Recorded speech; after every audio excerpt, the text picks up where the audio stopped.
Hello दोस्तों, स्वागत है आपका हमारे चैनल पे। आज मैं सुनाने जा रहा हूँ चुड़ैल का कंगन।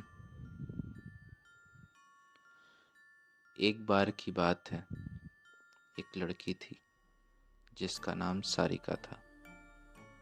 सारिका 15 साल की लड़की थी जो छुट्टियों में अपने गांव दादा दादी के घर घूमने जाया करती थी।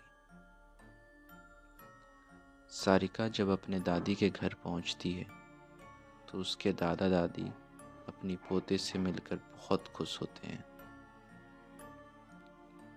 पर ये बात किसी को पता नहीं थी कि जल्दी ही उनकी खुशियों पर ग्रहण लगने वाला था। सारिका का कुछ दिन तो गांव में बहुत अच्छे से बीता। फिर एक दिन सारिका अपनी सहेलियों के साथ गांव के बगीचे में खेल रही थी। सारिका खेलते खेलते आम के पेड़ को देखती है। उसके बाद वो अपने सहेलियों से कहती है, चलो आम तोड़ के आते हैं। सारिका ढेले से आम को तोड़ने की कोशिश तो करती है और आम टूट भी जाता है, पर आम जिस जगह गिरता है वहाँ थोड़ी ढलान होती है और आम लुढ़कते हुए कुछ दूर आगे चला जाता है। थोड़ी दूर मिट्टी में दबे एक पोटली के पास आम जाके रुक जाता है। सारिका जब आम लेने पहुंचती है तो उसे पोटली का थोड़ा हिस्सा दिखाई देता है। वो सोचती है, ये है क्या? ये सोचकर वो पोटली बाहर निकाल लेती है। उस पोटली को खोल कर देखती है तो उसमें कंगन मिलते हैं जो बहुत पुराने दिख रहे थे।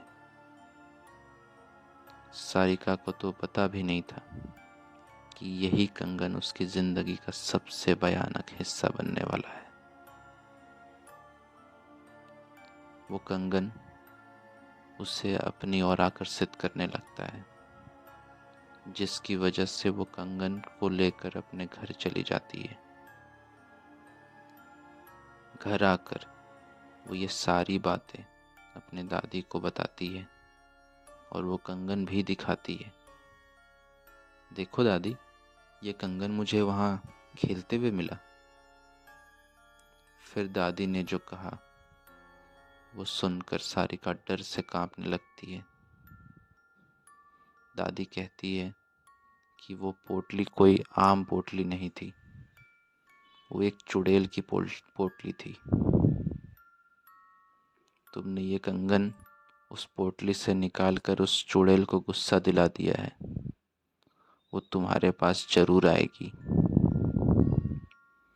सारिका डरते हुए दादी से बोलती है, मैं समझी नहीं दादी, वो वो क्यों आएगी और मेरे पास कैसे आएगी?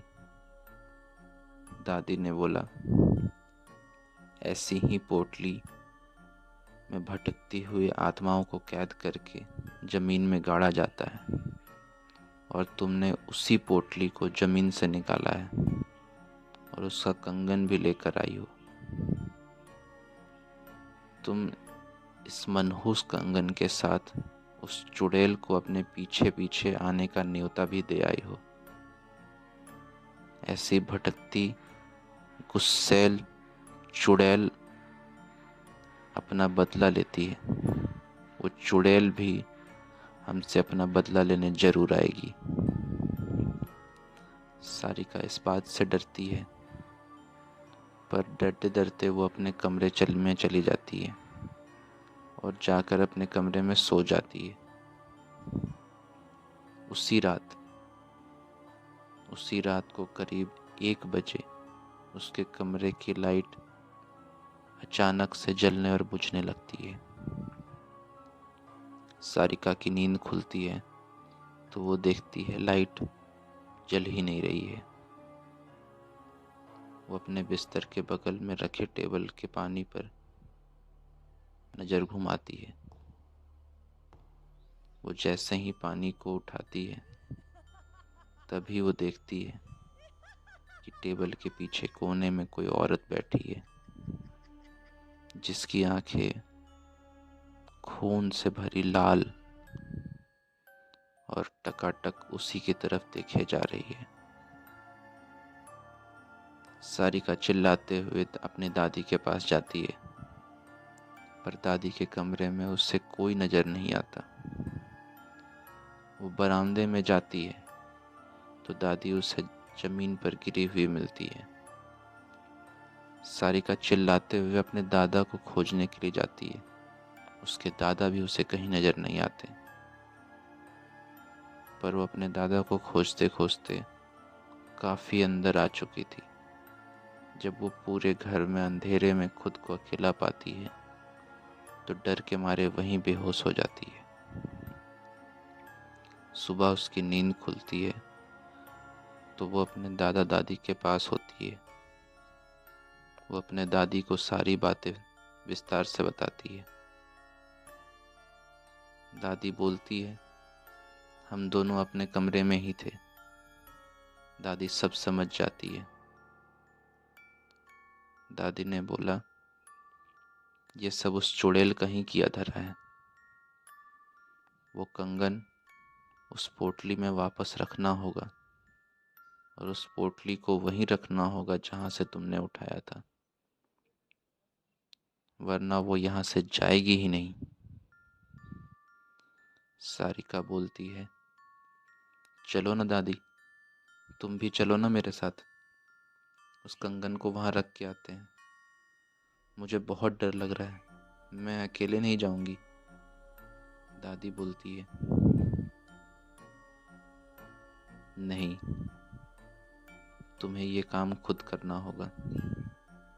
उस चुड़ैल से पीछा छुड़ाना है तो तुम्हें ये काम अकेले ही करना होगा। अकेले रात में जाकर उस कंगन को वहाँ रखना होगा, क्योंकि वो तुम्हारे पीछे है। सारिका हिम्मत करके कहती है, ठीक है, ठीक है, मैं जाऊंगी। दादी ने बोला, ये सब वो चुड़ैल इतनी आसानी से नहीं करने देगी। इसलिए दादी ने उस रात मंत्रों से भरा एक ताबीज उसके हाथ में बांधा। सारिका काफी डरी हुई थी। उसने एक रात पहले ही उस चुड़ैल को अपनी आंखों से देखा था। वो उस लाल लाल गुस्सैल आंखों को भूल ही नहीं पा रही थी। उसके नज़र से वो चेहरा हट ही नहीं रहा था। पर यह काम उसे करना बेहद ज़रूरी था, क्योंकि अगर आज वो ऐसा नहीं करेगी तो वो चुड़ैल उसका पीछा छोड़ेगी ही नहीं। अब सारिका रात होने का इंतज़ार कर रही थी। जैसे ही रात हो जाती है, सारिका रात होने के बाद अकेले बगीचे की तरफ निकलती है। थोड़ी देर बाद उसे किसी की रोने की आवाज़ सुनाई देती है। पर दादी ने कहा था, वो चुड़ैल तुम्हें अपनी तरफ आकर्षित करने की कोशिश करेगी। तुम उसकी तरफ ध्यान मत देना,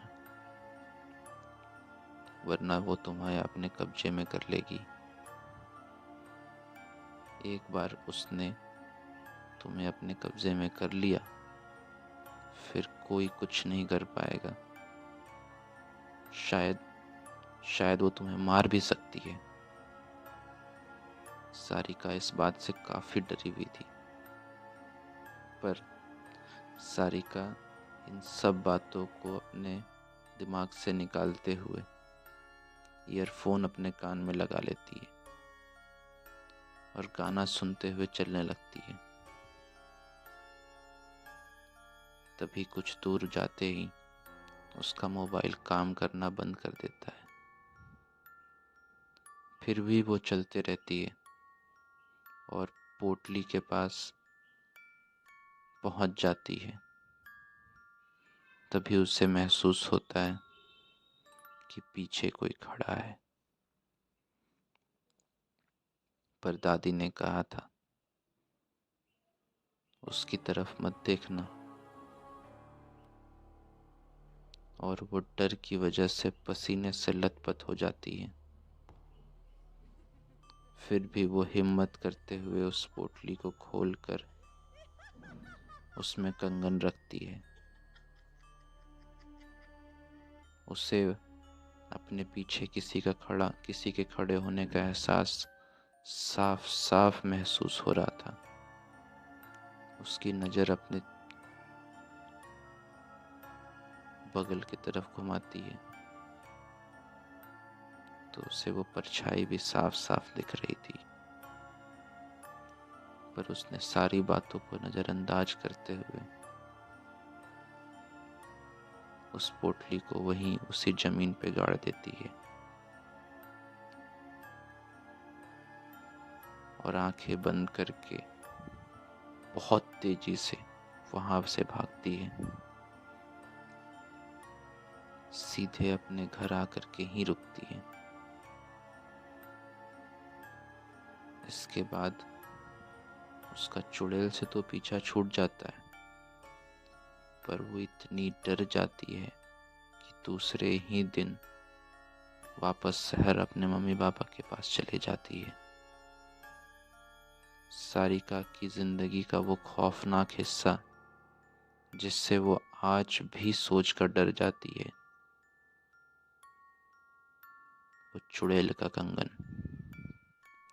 आपको मिले तो बताना दोस्तों।